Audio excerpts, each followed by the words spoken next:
Bonjour, bienvenue sur l'Argus.fr. Découvrons la nouvelle DS4.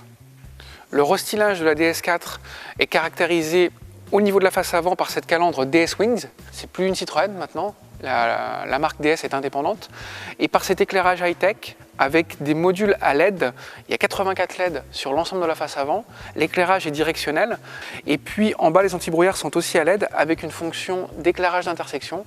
La DS4 a été abaissée d'1 centimètre. Un travail au niveau des suspensions pour qu'elle ait une hauteur conforme à ses concurrentes. Et pour aller encore plus loin dans cette idée d'abaisser visuellement l'auto, il y a une nouvelle découpe de couleurs au niveau du pavillon qui permet de grappiller quelques centimètres supplémentaires.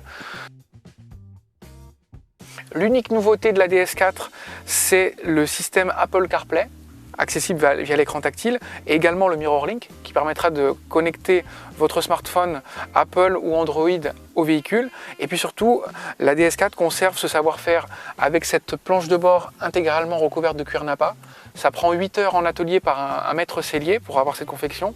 Et puis toujours, autre exclusivité DS, ces selleries en bracelet de montre que l'on retrouve pour la première fois aux places arrière pour avoir une unicité dans l'habitacle.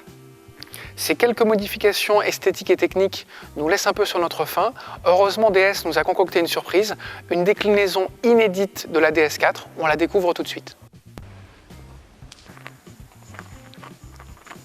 Voici la DS4 Crossback. C'est la version crossover de la DS4 avec une suspension rehaussée de 3 cm, des arches de roue rapportées, des barres de toit pour avoir un look de baroudeur chic, de SUV, car il n'y en a pas dans la gamme. La partie noire en dessous de la calandre pour donner de la verticalité, plus de présence.